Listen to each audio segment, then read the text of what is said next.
Good afternoon. It is always an honor to address the City Club of Chicago.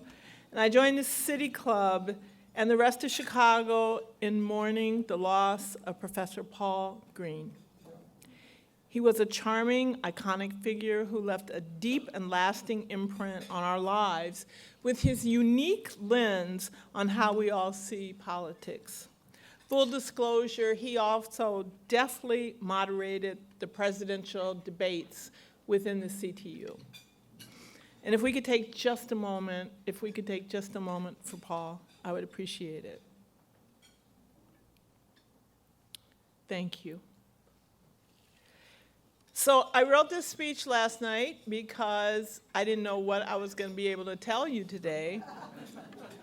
And I sort of would like to read it the way I wrote it, but I'm not, because I wrote, I do not know the results of the membership's vote on ratification of the tentative agreement that we reached with the Board of Education at the Cinderella hour before our intention to strike.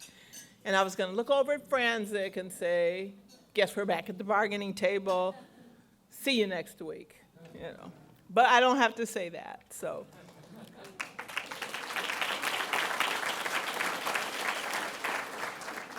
But I would like to say that no teacher, paraprofessional, or clinician ever wants to go on strike. But it is the most powerful tool in labor's handbox. And I had a parent send me a very angry email about the inconvenience of a strike and how that would be for her.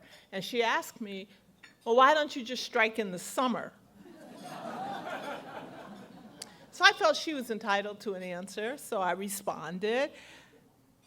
I said, a strike is a withholding of one's labor. We don't work in the summer, nor do we get paid. So a strike has to be a sacrifice for all, including the officers of the Chicago Teachers Union. A lot of people don't realize that. We don't get paid during the strike. You know, we sacrifice with our membership. But I convinced her that she needed to work in her school to ensure that the conditions for teaching and learning are reasonable. But enough about that. The key question is really, what's next for CPS? We will work with them to shore up their financial issues by promoting legislation that will adequately and equitably fund all of Illinois schools. That's an extremely important thing. We've been talking about that for a long time. And regardless of what certain people say about how much this contract costs or how much they can save, understand this. We got them to open up a coffer that only two people that I know of were talking about 10 years ago. And that was one renegade reporter named Ben Jarafsky. Works for the Reader. It's a free paper, you know, so. He's pretty renegade. And we have been talking about TIFs and opening them up, that piggy bank, for a while. And that piggy bank was opened. Guess what?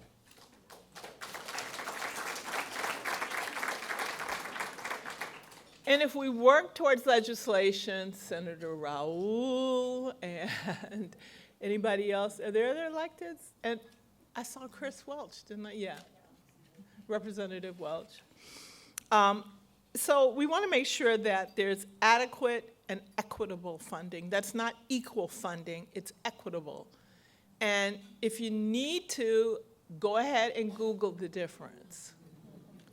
So, because it's not just us, but there are districts throughout the state that have very high poverty, Chicago, East St. Louis, and countless rural districts that have cut out music, art, physical education, libraries, and sports in order to save money. And it's a shame that in this state of wealth, schools and social services are put on the back burner. We can't get a constitutional amendment on the ballot for a progressive income tax, but we can get one to put funds for roads in a lockbox. So why not a lockbox for social services? Why not a lockbox for educations and pension? Why can't we do that? People ask me all the time, well, I thought the lottery was paying for education. I know you all laugh, right? You should see the looks on their faces when I explain that the funds go into the general state funds, and they have to be appropriated. And speaking of funding, don't believe the hype from some unreliable news organizations that this contract will cost $8 billion. Because if it did, we would have a social worker in every school. We'd have counselors who actually counsel.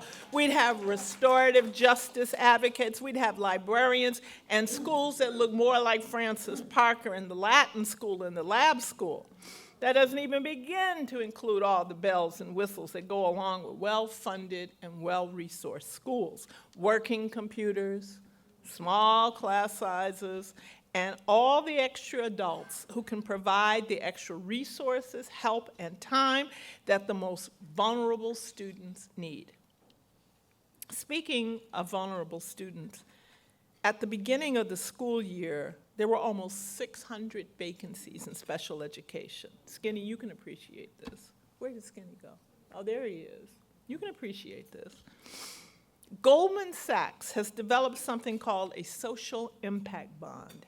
These bonds were designed to incentivize keeping kids out of special education. The CPS deal, as I understand it, will provide Goldman Sachs with a 6.3% rate of return. That's a lot. I bet none of us in here, well, maybe some of us in here. I forget, there are people here that are, you know.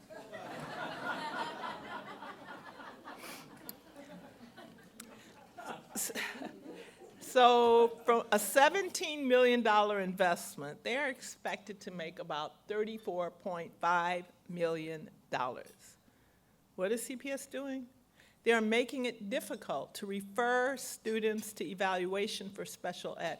I had a paper, and I don't know what I did with it because we're in the process of moving, but it was 20 pages that you had to fill out on a computer, and if you didn't fill it out right, it wouldn't let you go to the next page. So you had to back up and go look at it again, just to get an instructional or a teacher's aid for a kid with developmental disabilities. So they're making it almost impossible to refer students to evaluation for special ed or to receive an aid if the IEP requires it by loading the teachers with paperwork. What could that $34.5 million do in the special ed classrooms across the city? We could have almost 700 teacher aides, back to a librarian in every school. We only have 160 system-wide now. We have a full-time social worker for every school. We only have 280 currently. And 2 restorative justice coordinators in every high school, a special education case manager in every elementary school, and the list goes on and on and on. But Goldman Sachs needs its $34.5 million, way more than the school children in CPS.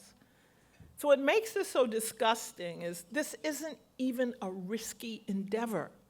Research is very clear that high-quality pre-K tends to mitigate the need for special ed later. So that it usually means that those kids that are identified as having special ed issues in pre-K usually catch up if they get really good, high-quality pre-K with their peers by the time they're in 3rd grade. So why can't CPS just invest in high-quality child parent centers?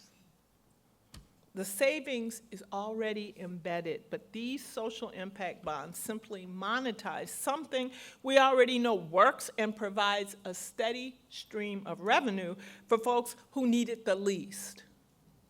So why aren't we marching in the streets? For a variety of reasons. And I mentioned that 10 years ago, there were only a handful of people talking about TIFs. We were able to get the mayor to open those coffers and find a way to resource our schools with those dollars. The mayor has made a commitment to work with us on finding funding for sustainable community schools. That doesn't mean a project that you do and then walk away from, okay? These are schools that will have engaging and culturally relevant curricula with an emphasis on restorative justice rather than punishment. We ensured that our members are compensated for their experience and their commitment to the profession.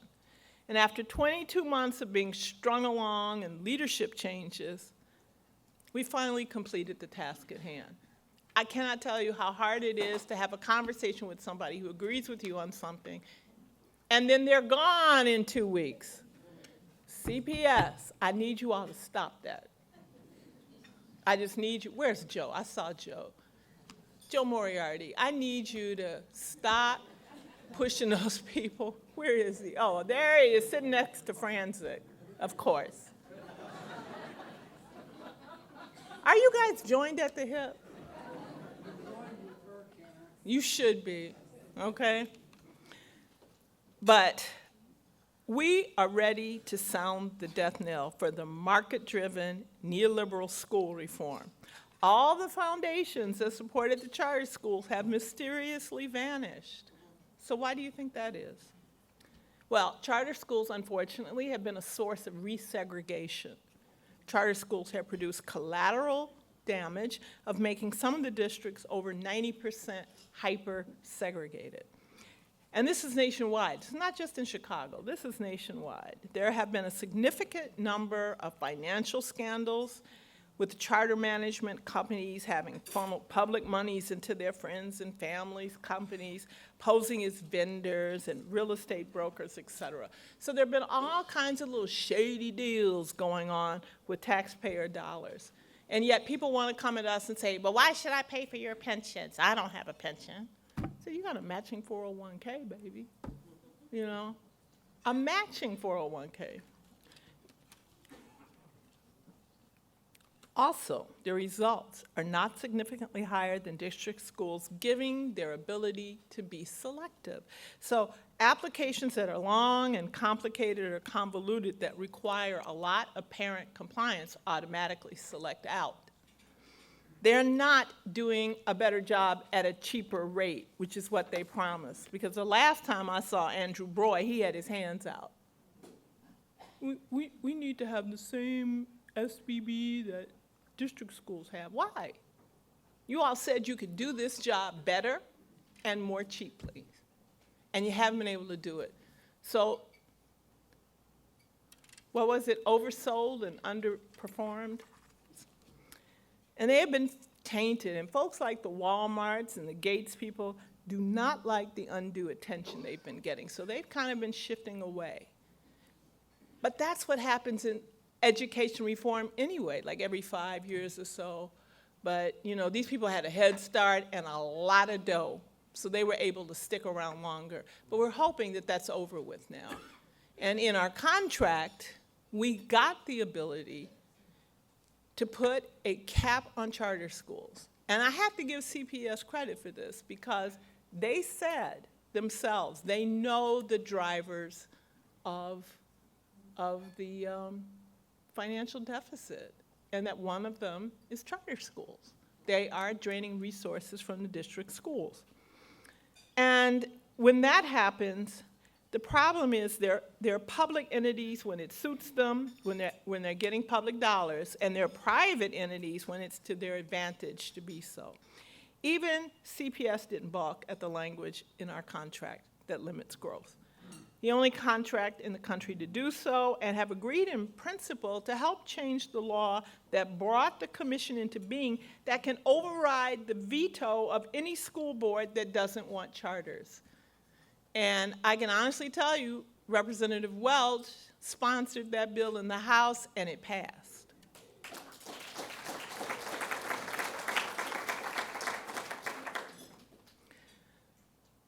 What I can tell you is that the level of distrust between the district, parents, educators, and communities is still high, and will need a lot of work to repair these wounds. Many people are working very hard every day and feel demoralized and put upon.